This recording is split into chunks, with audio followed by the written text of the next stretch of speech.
योगी सरकार ने बुधवार को विधानसभा मंडल में करोड़ों रुपए का बजट प्रस्तुत किया है। विधानसभा में वित्त मंत्री सुरेश कुमार खन्ना की ओर से प्रस्तुत किए गए इस भारी भरकम बजट के जरिए सरकार ने केंद्र सरकार से बढ़कर कदम मिलाते हुए उत्तर प्रदेश को आत्मनिर्भर बनाने की दिशा में कदम बढ़ाने का इशारा जताया है। अगले साल होने वाले लोकसभा चुनाव के दृष्टिगत किसानों, युवाओं, महिलाओं सहित विभिन्न वर्गों को साधने के लिए जतन भी किए गए हैं। बजट में करोड़ों रुपए की 280 नई योजनाएं शामिल हैं।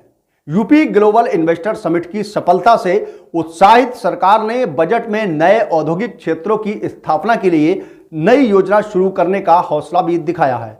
पिछले बुंदेलखंड में उद्योगों की स्थापना की गति देने के लिए संस्थागत ढांचा विकसित करने का इशारा भी जताया है। आगामी वित्तीय वर्ष में किसानों को निजी नलकूपों के माध्यम से सिंचाई के लिए बिजली बिल में 100% छूट देने के लिए बजट में 1500 करोड़ रुपए का इंतजाम कर सरकार ने भाजपा के लोक कल्याण संकल्प पत्र में किए गए वादे को भी निभाया है। युवाओं को उच्च शिक्षा के माध्यम से रोजगार से जोड़ने के लिए कुशीनगर में कृषि विश्वविद्यालय सहित राज्य में 4 नए राज्य विश्वविद्यालय बनाने की घोषणा की है। वहीं उज्ज्वल योजना के तहत 1.74 करोड़ महिलाओं लाभार्थियों को होली दीपावली पर निःशुल्क रसोई गैस सिलेंडर के रिफिल के लिए 347 करोड़ रुपए की व्यवस्था की गई है।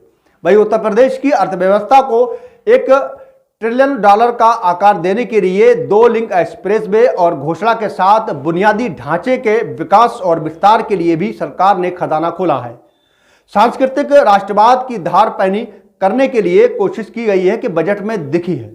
विकास को गति और रोजगार के बढ़ावा देने के लिए बजट में करोड़ों रुपए पूंजीगत परिव्यक्ति के साथ में नई परिसंपत्तियों के सृजन पर खर्च किए जाएंगे। वहीं केंद्रीय योजनाओं के लिए भी मोटी रकम आवंटित की गई है।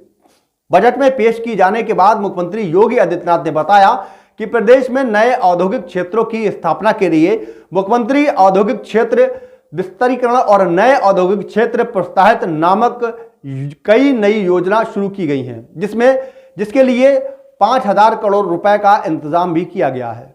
ग्लोबल इन्वेस्टर समिट के निवेशकों की ओर से बुंदेलखंड में निवेश के लिए दिखाए गए उत्साह ने सरकार को इस पिछले क्षेत्र में औद्योगिकीकरण को रफ्तार देने के लिए बजट में झांसी बुंदेलखंड औद्योगिक विकास प्राधिकरण की स्थापना की घोषणा करने के लिए प्रेरित किया है। इसके लिए बजट में 5000 करोड़ रुपए का आवंटन भी किया गया है।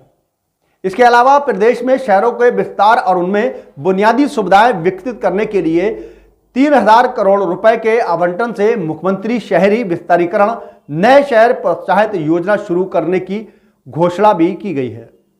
वहीं संकल्प पत्र में प्रदेश के सभी मंडलों में राज्य विश्वविद्यालय की स्थापना की घोषणा को साकार करने के लिए बजट में 3 आवेशित मंडलों मिर्जापुर, देवीपाटन और मुरादाबाद में 3 नए राज्य विश्वविद्यालयों की स्थापना का मार्ग प्रशस्त किया है। मिर्जापुर मंडल में मां विध्वंसिनी व राज विधि, देवीपाटन में मां पाटेश्वरी देवीराज में और मुरादाबाद में मंडल में 1 राज्य विधि स्थापित किया जाएगा। कुशीनगर में महात्मा बुद्ध कृषि एवं औद्योगिक विधि की स्थापना भी की जाएगी। इन चारों विधि में से प्रत्येक के लिए 50 करोड़ रुपए आवंटित किए गए हैं। चुनावी साल में अपने सियासी सफर को आसान बनाने के साथ प्रदेश में बेहतर रोड कनेक्टिविटी के लिए सरकार ने सड़कों को सेतुओं व रेल उपगर्मीय सेतुओं के निर्माण और रखरखाव के लिए धनवर्षा करते हुए करोड़ों रुपए की धनराशि आवंटित की है।